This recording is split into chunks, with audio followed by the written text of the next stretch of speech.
हाय, मी doctor Shivaji More, राज academy बारामतीतर्फे आपल्या सर्वांचे सहर्ष स्वागत करतोय। आपण जो राज्य व्यवस्थेचा प्रत्येक भाग बाय भाग अभ्यास करत चाललेलो आहोत। याच्या अगोदरच्या भागामध्ये आपण राष्ट्रपती पाहिलं, त्याच्यानंतरच्या भागामध्ये लोकसभेचा अभ्यास केला, तर आजच्या भागामध्ये आपण देशाच्या राज्यसभेबद्दलचा अभ्यास करणार आहोत।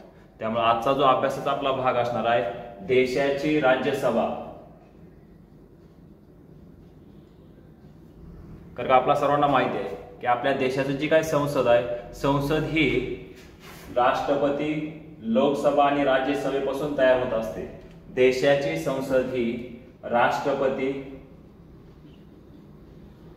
लोकसभा व राज्यसभा या तिघांची मिळून बनत असते। याच्या अगोदरच्या क्लासमध्ये आपण राष्ट्रपती बद्दल अभ्यास केलेला आहे, परत लोकसभेबद्दल अभ्यास केलेला आहे, आणि आजचा आपला जो क्लास अभ्यासाचा विषय आहे तो म्हणजे राज्यसभा। तर आपल्या जी देशाची राज्यसभा असणार आहे, या राज्यसभेचा उल्लेख कलम नंबर 80 मध्ये करण्यात आलेला आहे, जे भारतीय राज्यघटनेमधल्या 5व्या भागामध्ये याची तरतूद आहे। म्हणजे भाग नंबर 5 कलम नंबर 80 मध्ये राज्यसभेबद्दलची माहिती देण्यात आलेली आहे। परीक्षेला डायरेक्ट तुम्हाला प्रश्न विचारला जाऊ शकतो, खालीलपैकी कोणत्या कलमामध्ये राज्यसभेची तरतूद करण्यात आलेली आहे? तर ते कलम आहे कलम नंबर 80, जे 5व्या भागामधील कलम आहे। कारण 5व्या भागामध्ये संसदेबद्दलचा अभ्यास केला जातो, आणि त्या संसदेचाच एक भाग म्हणजेच राज्यसभा।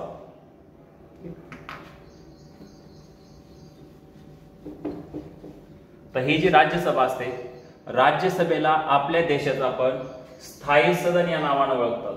राज्यसभेला देशाचं स्थायी सदन म्हटलं जातंय, किंवा त्यालाच देशाचं वरिष्ठ सदन या नावानं पण ओळखले जातं। वरिष्ठ सदन, किंवा आणखी एक तिसरा शब्द वापरतात ते म्हणजे द्वितीय सदन।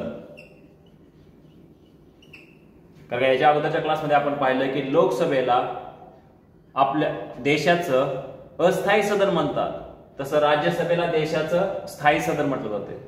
लोकसभेला देशाचं कनिष्ठ सभागृह म्हणतात, तर राज्यसभेला देशाचं वरिष्ठ सदन म्हणतो। लोकसभेला देशाचं प्रथम सदन या नावानं आपण ओळखतो, तर राज्यसभेला देशाचं द्वितीय सदन या नावानं ओळखलं जातं। त्यामुळे हे तिन्हीच्या तिन्ही नावापैकी तुम्हाला प्रश्न विचारला जाऊ शकतो। संसदेच्या खालीलपैकी कोणत्या सभागृहाला स्थायी सदन या नावाने ओळखतात? तर ते सदन म्हणजेच राज्यसभा। हे तिन्हीचे तिन्ही नाव आपल्याला राज्यसभेच्या बाबतीत लक्षात ठेवावं लागतील। राज्यसभेला संसदेचं स्थायी सदन, त्यालाच वरिष्ठ सदन म्हटलं जातंय, किंवा तिला द्वितीय सदन या नावानं पण ओळखलं जातं। आता जे काही सदस्य असतात, राज्यसभेचे जे सदस्य असतात, त्या सदस्यांना आपण खासदार म्हणतो। जसं लोकसभेच्या पण सदस्यांना आपण खासदार म्हटलं होतं, तसं राज्यसभेच्या पण सदस्यांना खासदार म्हणतात। त्यालाच इंग्लिशमध्ये MP म्हणजेच मेंबर ऑफ पार्लमेंट या नावानं ओळखलं जातं। राज्यसभेच्या सदस्यांना खासदार या नावानं ओळखतात। तर मग खासदार होण्यासाठी किंवा राज्यसभेचा सदस्य होण्यासाठी पात्रता काय काय असावी लागते? एखाद्याच व्यक्तीला राज्यसभेचा जर सदस्य व्हायचा असेल तर त्याच्यासाठी पात्रतेची काय काय तरतूद आहे? तर पहिली पात्रतेची तरतूद असते, तो व्यक्ती भारतीय नागरिक असावा लागतो। भारतीय नागरिक असावा लागतो। दुसरी तरतूद आहे, वयाची 30 वर्ष पूर्ण असावी लागतात। वयाची 30 वर्ष पूर्ण असावी लागतात। लोकसभेचा सदस्य होण्यासाठी वयाची 25 वर्ष पूर्ण असावी लागतात, तर राज्यसभेचा सदस्य होण्यासाठी वयाची 30 वर्ष पूर्ण असावी लागतात। देशातील कुठल्या तरी एखाद्या मतदारसंघामध्ये त्याचं नाव असावं लागतं। पण आपल्याला जे परीक्षेला प्रश्न विचारले जातात तो प्रश्न असा असतो, राज्यसभेचा सदस्य होण्यासाठी वयाची कमीत कमी किती वर्ष पूर्ण असावी लागतात? तर राज्यसभेचा सदस्य होण्यासाठी वयाची कमीत कमी 30 वर्ष पूर्ण असावी लागतात। हा आपल्यासाठी सगळ्यात महत्त्वाचा प्रश्न आहे। म्हणजे ही झाली सदस्य होण्यासाठीची पात्रता।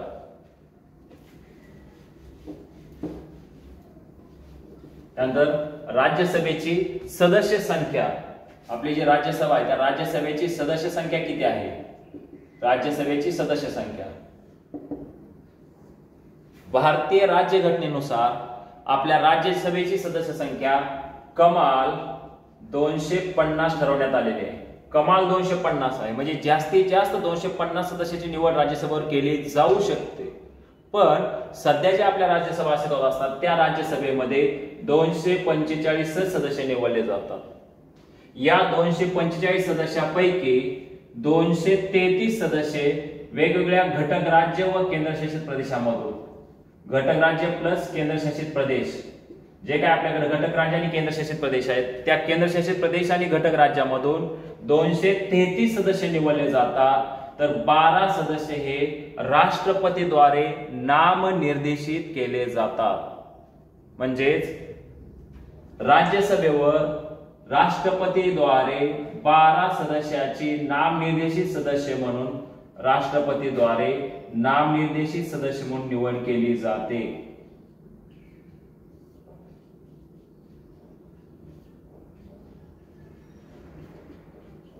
बऱ्याच स्पर्धा परीक्षेमध्ये आपल्याला प्रश्न विचारला जाऊ शकतो, राज्यसभेवर राष्ट्रपतीद्वारे किती सदस्याची निवड ही नामनिर्देशित सदस्य म्हणून केली जाते? तर करेक्ट उत्तर काय असणार आहे त्याचं? 12 सदस्य. राष्ट्रपतीद्वारे राज्यसभेवर 12 सदस्य निवडले जातात. तर घटक राज्य आणि केंद्रशासित प्रदेशामधून 233 सदस्याची निवड केली जाते. आता हे 233 सदस्य हे डायरेक्ट जनता निवडून देत नाही, तर आपण ज्या सदस्यांना निवडून दिलेले असतात, विधानसभेचे वगैरे जे सदस्य, विधानसभेचे जे आमदार आपण निवडून दिले असतात ते आमदार या खासदारांना निवडून देतात. म्हणून म्हटलं जातंय की राज्यसभा हे राज्यांचं प्रतिनिधित्व करते. राज्यांचे प्रतिनिधित्व, राज्यसभा हे राज्यांचं प्रतिनिधित्व करतं असं म्हटलं जातंय. त्याच्यामुळे राज्यसभा हे जे नाव आलेलं आहे तर हे नाव 1954 साली प्राप्त झालेलं आहे. राज्यसभा हे नाव 1954 साली देण्यात आलं होतं. त्याच्या अगोदर राज्यांचे सदन म्हटलं जात होतं. त्या राज्यांचे सदन हे नाव कट करून 1954 साली त्याला राज्यसभा हे नाव देण्यात आलं. कारण ते जे सदस्य निवडले जातात हे वेगवेगळ्या राज्याच्या सदस्यांमार्फत निवडले जातात, म्हणजेच ते राज्याचं प्रतिनिधित्व करते राज्यसभा. आता हे जे 233 सदस्य वेगवेगळे घटक राज्य आणि केंद्रशासित प्रदेशामार्फत निवडले जातात. त्यापैकी 31 सदस्य एकट्या उत्तर प्रदेश या राज्यामधून निवडले जातात. भारतामध्ये सर्वात जास्त सदस्य राज्यसभेवर उत्तर प्रदेश, यूपी म्हणजेच उत्तर प्रदेश या राज्यामधून निवडले जातात. उत्तर प्रदेश हे जे राज्य आहे या राज्यामधून सर्वात जास्त सदस्याची निवड केली जाते. तर नंबर 2 महाराष्ट्र, ज्याच्यामधून 19 सदस्य निवडले जातात. राज्यसभेवर महाराष्ट्रामधून 19 सदस्याची निवड केली जाते. बऱ्याच स्पर्धा परीक्षेला याच्यावर प्रश्न विचारला जाऊ शकतो. राज्यसभेवर सर्वात जास्त सदस्य कोणत्या राज्यामधून निवडले जातात? तर राज्यसभेवर सर्वात जास्त सदस्य उत्तर प्रदेश या राज्यामधून निवडले जातात. आणि किती निवडले जातात? तर 31 सदस्य निवडले जातात. राज्यसभेवर टोटली उत्तर प्रदेश एकट्या राज्यामधून 31 सदस्य निवड होते. त्यानंतर आपल्या महाराष्ट्राचा नंबर लागतो ज्याच्यामधून 19 सदस्य निवडले जातात. टोटल जे राज्यामधून निवडले जाणारे सदस्य किती असे सगळे मिळून 233 सदस्य. तर ही झाली राज्यसभेची सदस्य संख्या. आता हे जे निवडलेले सदस्य असतात, राज्यसभेचे जे काही निवडलेले सदस्य असतात हे किती दिवसासाठी निवडले जातात, म्हणजेच आपण त्याला म्हणतो कार्यकाल. त्यालाच म्हणतो आपण कार्यकाल. साधारणतः हे जे सदस्य निवडलेले असतील, लोकसभेचे जे काही सदस्य निवडलेले असतात हे सदस्य 6 वर्षासाठी निवडले जातात. म्हणजे एक सदस्य ज्यावेळेस निवडला गेला तर तो 6 वर्ष त्या पदावर राहतो, किंवा राज्यसभेचे खासदार म्हणून ते 6 वर्ष काम करतात. म्हणजे एका सदस्याचा कार्यकाल किती दिवस आहे? 6 वर्ष. ज्यावेळेस हे सगळे सदस्य त्या सभागृहामध्ये बसतात त्यानंतर तयार होतं ते म्हणजेच राज्यसभा सदन, किंवा त्यालाच आपण म्हणतो राज्यसभा सभागृह. हे सदस्य ज्यावेळेस या सभागृहामध्ये बसल्यानंतर ते राज्यसभा सदन किंवा राज्यसभा सभागृह तयार होतं. आता हे ज्यावेळेस सदस्य या सभागृहामध्ये बसतात तर प्रत्येक 6 वर्ष यानंतर यांचा कार्यकाल संपणार असतो. जसं की लोकसभेचे सदस्यांचा 5 वर्षानंतर कार्यकाल संपतो. जेवढे लोकसभेचे सदस्य आपण भरलेले आहेत तेवढे सगळ्या सदस्याचा एका वेळी कार्यकाल संपतो. म्हणून लोकसभेला आपण अस्थायी सदन असा शब्द वापरला होता, कारण त्याचे सगळ्या सदस्याचा कार्यकाल एका वेळी संपत होता. पण राज्यसभा हे टोटली त्याच्या विरोध सभागृह आहे. राज्यसभेचे जे काही सदस्य असतात या सदस्यापैकी प्रत्येक 2 वर्षांनी 1/3 सदस्य निवृत्त होतात, 1/3 सदस्य निवृत्त होतात व तेवढे सदस्य नव्याने भरले जातात. जेवढे सदस्य निवृत्त होतात तेवढे सदस्य प्रत्येक 2 वर्षांनी नव्याने भरले जातात किंवा नव्याने निवडले जातात. म्हणजेच सगळ्याच्या सगळे सदस्य राज्यसभेचे कधीच बरखास्त होत नाहीत. 2/3 सदस्य सभागृहामध्ये असतात. म्हणजे जर सगळे सदस्य कधीच बरखास्त होत नसतील तर राज्यसभा हे सभागृह पण कधीच बरखास्त होत नाही. म्हणून राज्यसभेला संसदेचं स्थायी सदन या नावानं ओळखतात. म्हणून राज्यसभेला संसदेचं स्थायी सदन या नावाने ओळखतात. कारण विचारलं जाईल तुम्हाला का? कारण काय? कारण राज्यसभेचे सर्वच्या सर्व सदस्य कधीही एकसाथ निवृत्त होत नाहीत. प्रत्येक 2 वर्षांनी त्याचे 1/3 सदस्य निवृत्त होतात व तेवढेच सदस्य नव्याने भरले जातात. म्हणजे 2/3 सदस्य तिथेच असतात, सभागृहामध्ये असतात. म्हणून ते सभागृह कधीच बरखास्त होत नाही. म्हणून त्या सभागृहाला आपण स्थायी सदन म्हणतो. तर देशाच्या लोकसभेला अस्थायी सदन म्हणतात. कारण का प्रत्येक 5 वर्षानंतर त्याचे सर्वच्या सर्व सदस्य निवृत्त होतात आणि तेवढे परत नवे सदस्य भरले जातात. तर हा एक सगळ्यात महत्त्वाचा प्रश्न आहे की खालीलपैकी संसदेच्या कोणत्या सभागृहाला स्थायी सदन या नावाने ओळखतात? ते सदन म्हणजे कोणतं? राज्यसभा. जे राज्याचं प्रतिनिधित्व करतं ते म्हणजेच राज्यसभा. तर हा एक भाग झाला कार्यकालाबद्दल. म्हणजे जे राज्यसभेमध्ये निवडून आलेले सदस्य असतील त्या सदस्यांचा कार्यकाल किती वर्षाचा असतो? 6 वर्षाचा. तर सभागृहाचा कार्यकाल किती असतो? तर तो कार्यकाल नसतो, कारण का ते सभागृह हे स्थायी सदन असतं. ते कधीही बरखास्त होत नाही. हा झाला याचा कार्यकाल. त्यात आता हे जे सदस्य सगळे निवडून आले होते, राज्यसभेचे जे काही सदस्य निवडून आलेले असतील ते सगळ्याच्या सगळे असणार आहेत सदस्य. त्या सदस्यापैकी एका सदस्याची राज्यसभेचे उपाध्यक्ष म्हणून निवड होते. राज्यसभा उपाध्यक्ष. एका सदस्याची उपाध्यक्ष किंवा त्याला आपण उपसभापती पण म्हणतो. उपाध्यक्ष किंवा उपसभापती या नावाने ओळखलं जातं. म्हणजे उपाध्यक्ष किंवा उपसभापती हा या सभागृहामध्ये निवडून आलेला सदस्य असतो. तर देशाचे जे उपराष्ट्रपती असतात ते राज्यसभेचे अध्यक्ष किंवा सभापती म्हणून कार्य करतात. देशाचे जे निवडून आलेले उपराष्ट्रपती असतात ते राज्यसभेचे अध्यक्ष किंवा उपसभापती म्हणून कार्य करतात. हे झाले त्याचे पदाधिकारी. आता सध्याचे जर आपले कोण असतील, सध्याचे आपल्या राज्यसभेचे सभापती कोण असतील? श्री व्यंकय्या नायडू. कारण का ते आपल्या देशाचे उपराष्ट्रपती आहेत म्हणून ते सध्या राज्यसभेचे सभापती किंवा त्याला आपण अध्यक्ष पण म्हणतो काम करतात. सध्याची जी आपली राज्यसभा अस्तित्वात आहे त्या राज्यसभेचे अध्यक्ष हे श्री व्यंकय्या नायडू हे आहेत. तर याच्या अगोदर जी आपली पहिली जी राज्यसभा ज्यावेळेस सुरुवात आपल्या राज्यसभेची झाली त्यावेळेचे अध्यक्ष म्हणजेच पहिली जी राज्यसभा होते पहिले अध्यक्ष, राज्यसभेचे पहिले अध्यक्ष होते डॉक्टर सर्वपल्ली राधाकृष्णन. सर्वपल्ली राधाकृष्णन. प्रश्न विचारला जाऊ शकतो तुम्हाला याच्याबद्दलचा. पहिल्या राज्यसभेचे अध्यक्ष कोण होते असं जर विचारलं तर राज्यसभेचे पहिले अध्यक्ष होते डॉक्टर सर्वपल्ली राधाकृष्णन. आता राज्यसभेचे अध्यक्ष कोण आहेत? तर श्री व्यंकय्या नायडू. आतापर्यंत आपल्या राज्यसभेच्या इतिहासामध्ये असे 2 सभापती होऊन गेले की ज्यांनी 2-2 वेळा सभापती होण्याचा मान मिळवला. त्यापैकी एक होते श्री सर्वपल्ली राधाकृष्णन. तर दुसरे जे उपराष्ट्रपती होते ज्यांनी सभापती म्हणून काम केलं ते होते हमीद अन्सारी. हमीद अन्सारी हे 2 उपराष्ट्रपती म्हणजेच 2 वेळा सभापती पद यांनी भूषवलेलं आहे. तुम्हाला परीक्षेला प्रश्न विचारला जाऊ शकतो खालीलपैकी कोणी राज्यसभेचे 2 वेळा सभापती पद हे भूषवले आहे किंवा कोण 2 वेळा राज्यसभेचे सभापती झाले होते? तर त्यामध्ये पहिलं नाव आहे डॉक्टर सर्वपल्ली राधाकृष्णन आणि दुसरं नाव आहे हमीद अन्सारी.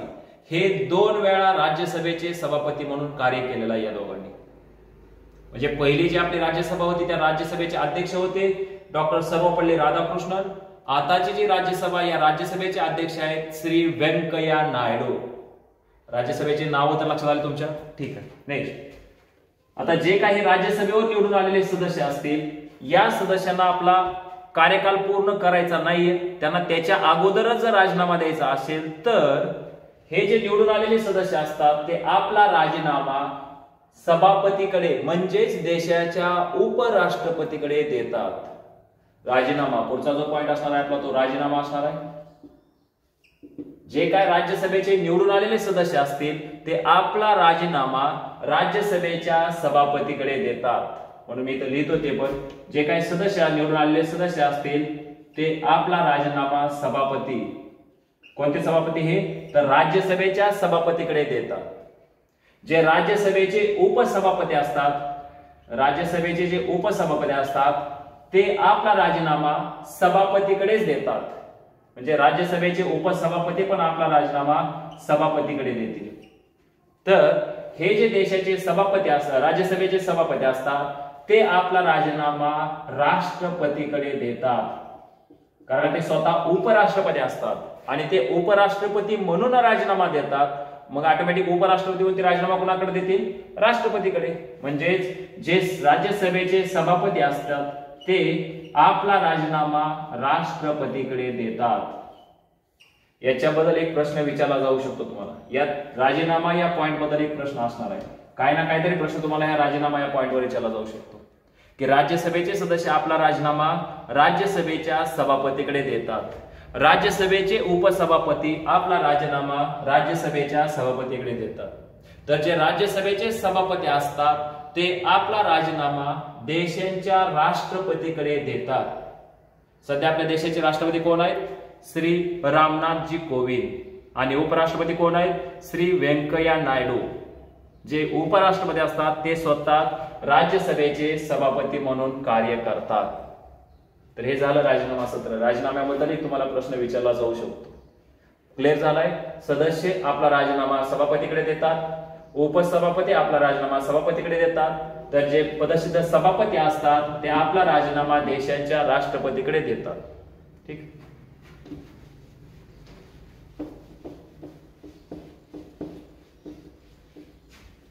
पुढचा पॉइंट, आता यांची अधिवेशन, राज्यसभेची अधिवेशन.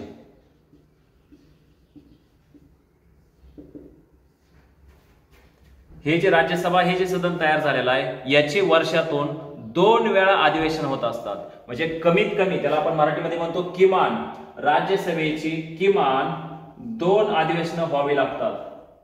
एका वर्षामध्ये किमान 2 अधिवेशने व्हावी लागतात. 2 पेक्षा जास्त झाली तरी चालतात, पण कमीत कमी किती अधिवेशन व्हावी लागतात? कमीत कमी 2 तरी अधिवेशन व्हावी लागतात. म्हणजे राज्यसभेची कमीत कमी 2 तरी अधिवेशन व्हावीच लागतात. मग जर एका वर्षामध्ये 2 अधिवेशन म्हटलं तर 2 अधिवेशनादरम्यानचा कालावधी किती असेल? तर 2 अधिवेशनादरम्यान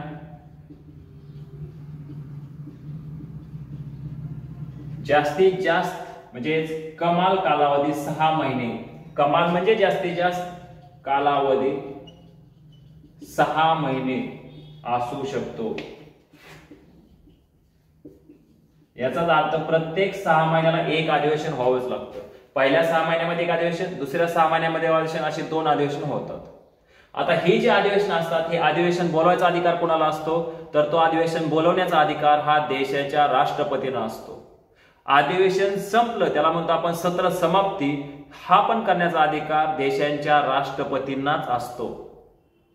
कधी कधी अशी घटना होते की दोन्ही सभागृहामध्ये काही विधेयक मांडली जातात कायदा करण्यासाठी, लोकसभा आणि राज्यसभेमध्ये काही विधेयक मांडली जातात कायदा करण्यासाठी, पण ते विधेयक पास होत नाहीत. म्हणजे त्या विधेयकाला मंजुरीच मिळत नाही. लोकसभेत मंजुरी मिळते, राज्यसभेत मंजुरी मिळत नाही, राज्यसभेत मंजुरी मिळते, लोकसभेत मंजुरी मिळत नाही. अशा वेळेला या दोन्ही सभागृहाचं एक अधिवेशन बोलवलं जातं, त्याला म्हणतात संयुक्त अधिवेशन.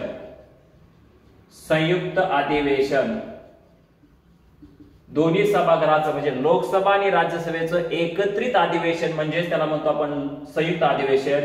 आणि संयुक्त अधिवेशन बोलवण्याचा अधिकार, हे जे बोलवणे असतं, हे संयुक्त अधिवेशन बोलवण्याचा अधिकार देशाच्या राष्ट्रपतींना असतो. अधिवेशन कोण बोलवतात? तर देशाचे राष्ट्रपती संयुक्त अधिवेशन बोलवतात. आणि त्या अधिवेशनाचे अध्यक्ष हे लोकसभा अध्यक्ष असतात किंवा त्यांनाच आपण सभापती पण म्हणतो.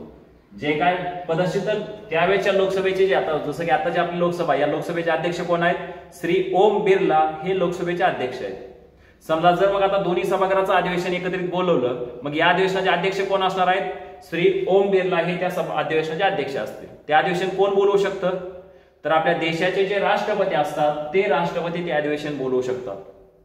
म्हणजे राष्ट्रपतीद्वारे अधिवेशन बोलवलं जाईल आणि त्या अधिवेशनाचे अध्यक्ष हे लोकसभेचे अध्यक्ष असतात. आतापर्यंत आपल्या भारताच्या संसदेच्या इतिहासामध्ये 3 वेळा संयुक्त अधिवेशन बोलवण्यात आलेले आहे. न जाणं जर एखादा प्रश्न तुम्हाला विचारला असता, आतापर्यंत किती वेळा संसदेचं संयुक्त अधिवेशन बोलवण्यात आलं होतं? तर आतापर्यंत 3 वेळा संसदेचं संयुक्त अधिवेशन बोलवण्यात आलेलं आहे. इथपर्यंत हा भाग झाला. नेक्स्ट याचं आता कार्य.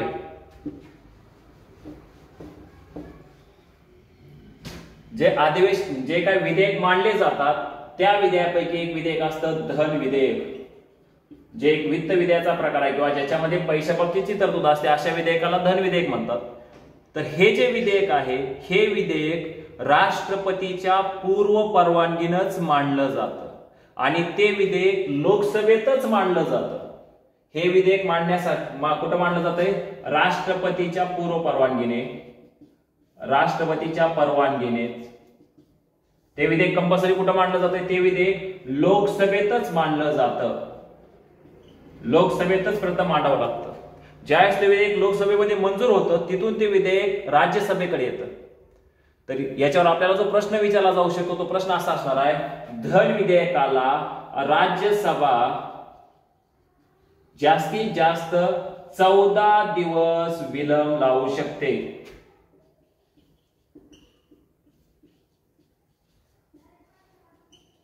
प्रश्न विचारला जाईल तुम्हाला, धन विधेयकाला राज्यसभा जास्तीत जास्त किती दिवस विलंब लावू शकते?